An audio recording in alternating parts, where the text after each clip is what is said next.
Today we have one of the most extraordinary people in the world on as our guest, my very close friend, my muse, one of the most amazing people in the world, Riley Montana. Hi guys.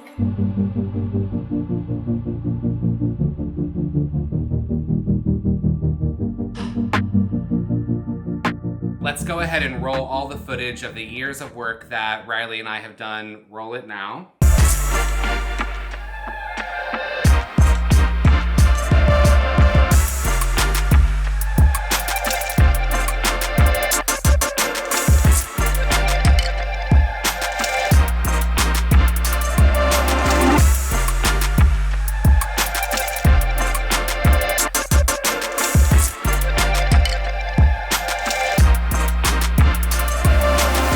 Every single runway show almost, except the last one, I think. Most of my advertising campaigns, most red carpets. So I appreciate you taking the time, and I know so many people are interested to hear about your story. So I think let's start first with you hail from the great city of Detroit, Michigan, which I have been to with you, and we have shot projects there. Tell us how you got started. You know, I think so many people reach out to me and they're like, I want to be a model. How do I become a model? So how do you become a model? So originally it started because people just kept saying it to me and I don't want to say I didn't believe it, but I didn't really have the confidence in myself to be like, oh, I'm pretty enough to model. And then it started to come from people who I didn't know. It wasn't family and friends. So I started believing it a bit more because I was like, how people can be nice and just try to encourage you. I don't know. Some people just take things differently. At that time, I wasn't taking the compliments that were being given to me from the people that were the closest to me. And when I started hearing it from outsiders, I actually tried to believe it a bit. I was like, okay, well, maybe I can go for it. I went to LA to pursue it. And I was there working 3 jobs for the first 2 years, or a year and a half. Where did you work? I was at Claire's at first. From Claire's, I was at Radio Shack, and Sprint was the last one. I actually got fired from Sprint the day that I signed with my LA agency because I had the choice of a mandatory Sprint meeting or my career. So I was like, okay, so how did they find you? Did they come into Sprint and they find you? Were you meeting with modeling agencies? I went out to agencies. I was catching the bus from Orange County, Buena Park, which is far, all the way to West Hollywood. It's like a 3.5, 4 hour bus commute because I was like, I'm going to do this. I'm actually going to do this. And then, but I ended up going into agencies and then I got rejected by the one that I ended up signing with, which is crazy. And because I went in, remind you, I look crazy. I was sweating. I had these little cheap heels which is it doesn't matter the price of the heel, but these were very Dorothy Yellow Brick Road. The shiny heels with the glitter all over. The plastic. $10 heels. Exactly. I had a pair of those on with a pair of jeans and a tank top, and they weren't having it. My pictures were poorly produced. And they weren't having it. So then I went back. I met a friend who was a photographer, and he taught me how to do my makeup. He drove me there so I wasn't sweating for 3 hours on a bus. Mm-hmm. And I walked. That time they took me. I went in and they didn't even realize I was the same girl that came in just a couple weeks ago. What was that agency? LA Models. LA Models. Okay, so when you're signing the contract for the first time, so the greatest lesson to learn here is people that reach out to me on messaging, that's how you did it. You reached out to someone on Facebook because you didn't get an audition before. You wanted a second chance. You went out on social media, which is the greatest thing. You reached out to someone. You didn't get that second audition and you didn't get the job, but it brought you to the place that you were supposed to be. $176 in your pocket. You go to every agency in LA and one finally signs you. So you get the contract, right? This is something I've been through a lot in my life. If you don't have a business person, certainly when you're young, helping you, these contracts can affect so much of your life going forward forever. You and I have talked about contracts in our lives many, many times. But talk about the experience of getting that contract for the first time. Did somebody help you look through that contract? How did you know what to look for? Or did you just blindly sign it? To be honest, I blindly signed it because at that point, I was like, what can be worse than my current circumstances? Because at that point, I was living on my friend's couch. I had no money because I got fired from my job. so like I didn't have any money to like spare because it was very check to check at that moment. Yeah. It was just like what can be worse than my current circumstances or what I came from. So I was just like, I just put all my faith in it, which is still not the smartest thing to do. Like you have to read these contracts. Like I wish I had somebody telling me, read that contract, take your time. I wasn't screwed over, thank God, with that contract, but because it's pretty standard for the most part. Okay, so you're signed. You're a model for the first time. Tell everybody then your stage name was not Riley Montana. We will link it here, but we actually made a project together about this. When I moved to New York, I changed it to Riley M. Riley Because M. yes, they and we didn't even exactly the mystery. Like I remember going out because I got a quick reaction. I got a really quick reaction when I came to New York. So people were like, "Oh, what's her last name?" And I'm like asking my agents, like, "What am I telling these people when I'm going into these castings? Like, what's my last name?" And they're like, "Just M for now." And I was like, "M." Like, how do you tell a person my last name is M? And like, well, what are you talking about? But I just was going with the flow of everything at that point because I just felt like it was such an opportunity, and I wasn't really I wasn't even owning my worth and my value. You know what I mean? Like it was more of Right. like, oh, they're helping me, they're changing my life. But in reality, it's like we're the talent. I didn't look at it as that. I looked at it as like Yeah. these are giving me opportunities, and which it is. It goes hand in hand, but at the same time, it's like look at yourself as the product, and like you are the talent. Without us models, it's like what? How would it be ran? You know what I mean? Right. So what was your very first after you signed that contract, what was your very first job? My first job was Givenchy. At the time, I was saying Givenchy. I did not know how to say it. I remember seeing it, but I did not, but not even see it like that because I wasn't really like a label girl. Like I was like very chill, like jeans, t-shirt, Air Force Ones, Yeah. whatever. But I You're remember still them. like that, It's but still yeah. one of those names that you still know it, you know. And Mm-hmm. I remember calling my family. First off, I cried. I fell out on the floor when they told me, and then I cried. I called my family, and told them, and my brothers, my sister, they were just very like, "What are you doing, Givenchy?" Because I said Givenchy because my agents had corrected me. So I'm like, "I'm doing Givenchy," and they were like, "What?" And I was like, "Givenchy," and they were like, "Oh, what?" And then they understood, and they like everybody was super hyped and excited for me.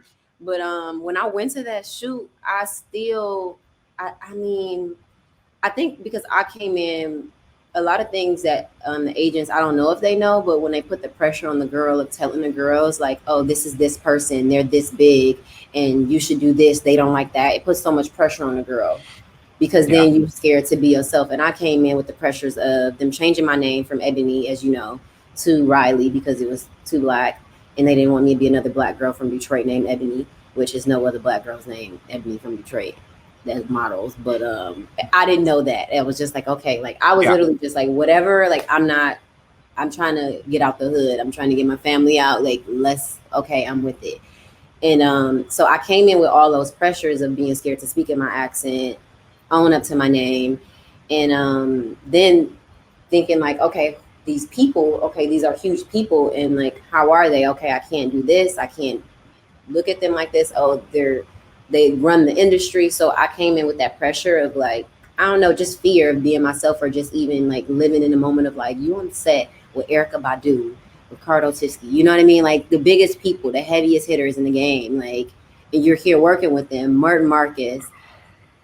Enjoy that. You know what I mean? Like revel in that. Like just go in there, own it, have fun. But I was like more. The pictures turned out amazing, but I know that I didn't show them my personality. I know I was very Right. like timid and like just doing my job, like doing what I had to do. But Wait, so you go from $176 moving to LA on a wing and a prayer, working at Sprint.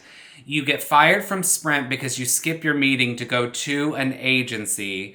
An agency signs you, and your very first job is with Matt and Marcus for Givenchy. Was it in New York or LA, the job? it was in New York. Everything Okay, happened when I so came to New York. wait, so when you go to your first job, right? Like so many people, how old were you then? I started really late compared to other girls. Like most girls start 15, 16. I started at 23. For younger models who are starting and they're working with, a sketchy photographer or a team that like is wanting them to do things that they don't want to do, like What advice do you have to advocate for yourself, keep yourself safe, like to say no when you mean no, all of those things? Well, first I have to like show love to all the girls who do start at that young age, because I was blessed to start at the age that I started at, because mentally I was a little bit stronger. Like I had been through a lot more, but at the same time, the industry broke me as well, as if I was a 15, 16-year-old little girl. You know what I mean? It made me realize insecurities that I thought I had let go of, or that I didn't even know I had. So first I have to commend all the girls that come out and they do this at this young age, who try to do it by themselves. Going through it by yourself, I don't see it being an easy thing, and that can deter girls to, go down different routes and like want to do things they don't want to do just because they want to fit in, or because they feel like, oh, these girls are like the bad girls and they're doing everything. So like I need to be a bad girl so that I can work as well and do that. But it's like, Yeah. I think now we've been blessed in this generation. This is what I will say I noticed about like our generation of like the industry. People are very open to personalities, different personalities. So as long as you show that and you authentic to it, it's like you're good to go. You talked about something a little bit before I wanted to hit on, which is just like the loneliness, and not that I wanted to go down a dark path, but I find this with myself a lot. People are like, your life must be so amazing. You're constantly on airplanes. You're going to red carpets. You're on TV. You're doing all this stuff. Isn't it amazing? And one thing that we have bonded on a lot in our group of friends is, you know, it can sometimes be a very lonely experience. Who is your support system and mentors within the industry? Now I have, which is so weird, because before I started modeling, my cousin told me about these models to look. He was like, these are the girls, they're killing it, like they're the top girls and blah blah. This is the careers you want. And I remember looking like, oh yeah, they fire, like okay. And for me to be friends with them later down the line is actually not surreal, but just like it just plays in hand with the universe and how it works. So now I'm like best friends with Joan Smalls, Jordan Dunn, who are two of the biggest models, not just black models, but two of the biggest models in the industry. In the world, yeah. Yeah. And in the world. In the world, whole world, in the world. Craig. So I've been blessed to like get so many like gems from them, and like they're so encouraging, and you don't see that too often. First off, and they are no bullshit people. Yeah, exactly. First, you don't get that too often with models in general, and on top of it, sadly, in our community with black models, it doesn't happen that often where it's another black model who genuinely cares and wants to help and shows you support unconditionally, and just like, girl, like this is this and like, oh, this is this friend, always introducing me to people, always just like so loving and so just like, I don't know how to describe it. It's just like it's a blessing. I will say that it's a blessing. Yeah. Okay, in terms of social media, do you think that is a really important part of the job now? Do you think that's just as important as being a model? Is that a conversation that you have? Do you find that that's do you work just as hard on building up that base as you do on your work? I know that you're one of my friends that's off social media the most for mental breaks. So yeah, social media is very important, unfortunately, and I say unfortunately because I just feel like it's not really used to I don't really think it's used the way it fully should be used. Like, I feel like it's such a negative thing sometimes. Also, it's a good thing because it keeps us informed, but it's like such a downside to it. And I don't think our generation is taking in the mental warfare that it's putting on us. Like, it's very draining. You know, you wake up on your phone, you scroll and scroll, and you see this girl traveling, you see that girl doing this one, you see that guy with this girl, and you know what I mean? And it's repetitive. But we still are addicted to it. You know, we looking at the same stuff every damn day, basically, but we don't even realize that we're addicted, and it's changing our view on life, the way that we feel like it should be, as far as like what we're doing. Like, oh, I'm not doing enough. Like, I remember being so depressed looking at my phone every day, watching girls doing stuff, and the feeling that would drop through my stomach. I was like, oh girl, this isn't normal. Like, get off the phone. Like, why are you looking at this? But I get it, because like you said, like, it's a tool. Like, we have to use it in our industry. It is important. Like, So it's kind of a Catch 22, right? Have you ever been in a situation or in a photograph or worn something that was not reflective of who you are? Or, like, I see this a lot sometimes that, like, there will be a photograph that's in a magazine that's controversial and it always seems like it falls on the model. And I'm like, I don't think that she had anything to do with that. But have you been in a photograph that wasn't reflective of you? Have you done something that you're like, looking back, should not have done that? Oh, I got plenty of those, but none that were controversial. Just like it was poorly done, in the sense of like they didn't have the right people for me as a black model. I wasn't protected. The hairstylist didn't know how to do my hair. The makeup artist didn't know how to do my makeup. So I looked. It was terrible. Like it just. I look at it and I cry. I've seen shoots where I cry when I look at them, and I'm like, why is it still here? Like, can I get rich so that I can pay to take this off the internet? Because this it's not okay. It's like, why do I look like that? Right. Nothing controversial, but definitely some poorly produced shoots where it's like it shouldn't be like that considering the level of these people. No shade. So let's talk about your experience as a black model. How has my experience been as a black model? So like I told you, I started off with the name change, so that was like a whole identity crisis itself, and then from there, just like going to shoots and just not feeling taken care of, like not feeling like I can speak up about like how I don't like how this hairstylist is doing my hair, considering like these products don't work. You're frying out my hair. So then you're going to complain about my hair being damaged the next shoot because you guys damaged it from not knowing what you're doing, to the makeup being too ashy, to, you know what I mean? Just so many things of like, why is this still happening? It's getting better now because like, so my first season, it was still just me and maybe one other black girl in a show. And then after my first or second season, I remember after that, we start seeing more and more gradually. We see more black girls. So now it's not so much of a struggle backstage because we do have more people to take care of us. But I'm not dealing with because I don't do shows as much anymore. So like I shouldn't have to feel not less than, but just like insecure about my natural being because you're not trained properly. Like let's get more people who are trained to do this stuff. So this isn't a conversation. It's like it's enough for everybody. You know what I mean? Like we live in a giving world. I think a lot of people like reach out to designers and they're like, I want to be a model. And I'm like, I think you're talking essentially to the wrong person, because there is a chain of people that happen in a show, which is the casting director, the stylist, the production of the show. So can you talk about sort of like the chain of events, of people, like who are the teams of people that you go through before you walk down that runway or you're in that campaign? Casting director first. And talk about the casting director. What is a casting director? The casting director is basically just like the doorman. You can't get to the designer before them unless you have a personal relationship with them. Before it wasn't like that. You have to get to them first. And if they like you, then they're like, okay, she's cute. She has the look. She has the walk. We're going to bring her to the designer.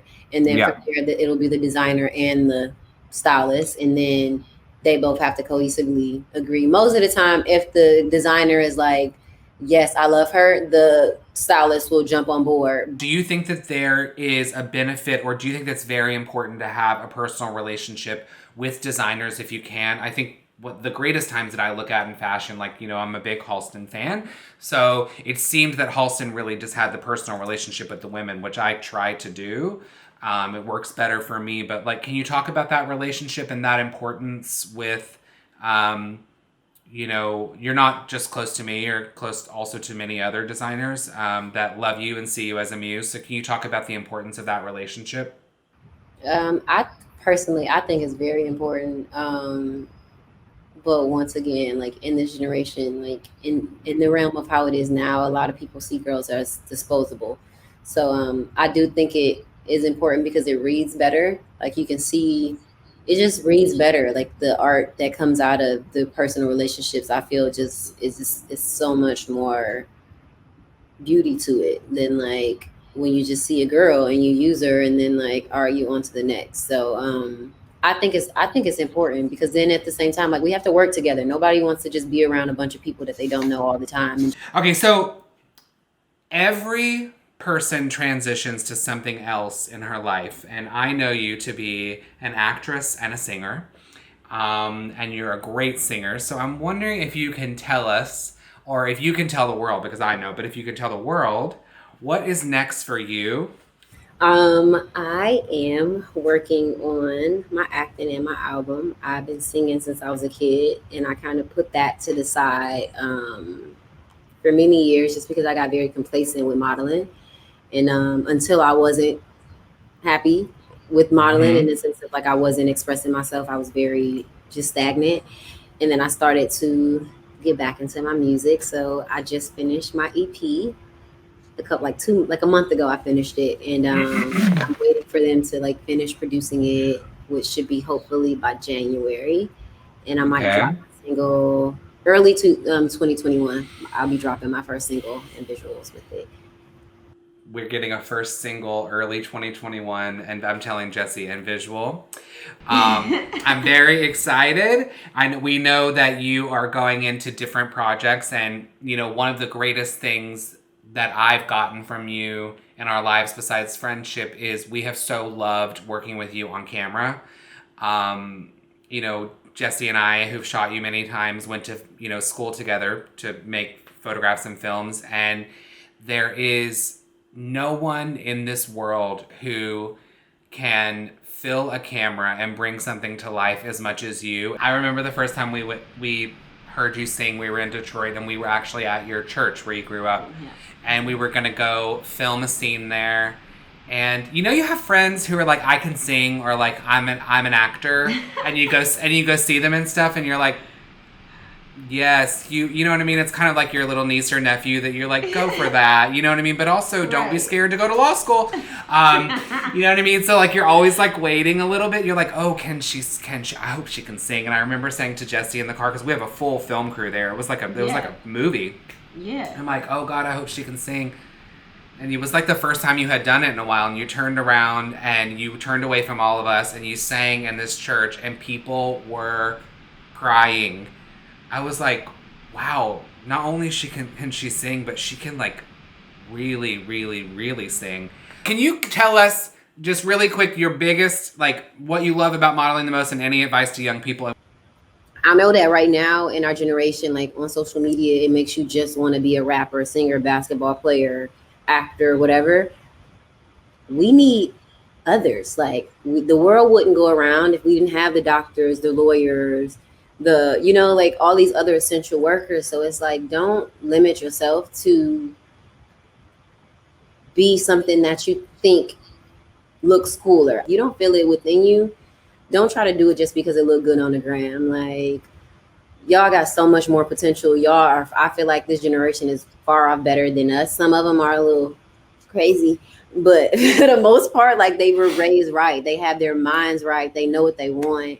But I can see social media swaying you to want to do what looks cool. And it's just like, please, we need some more doctors. We need some more, all the good stuff, astronauts, scientists. Like, don't think just because these models are traveling the world that you can't do the same from you working, doing something that will actually make a change to the world. Like, How do you protect your mental health? I just found out my way of protecting my mental health recently, um, because I used to give too much of myself. I pray, I meditate, I take time to myself. Like, you don't have to always be around everybody. Like, protect your space. Like, you don't have to just force yourself to be around people who don't make you feel good. If you have somebody that you trust and love, express that to them so that they know exactly what you're going through. Don't be ashamed of it. Riley, Montana, it has been the privilege of my life to be your friend, and the joy of my day to have you on Bespoke.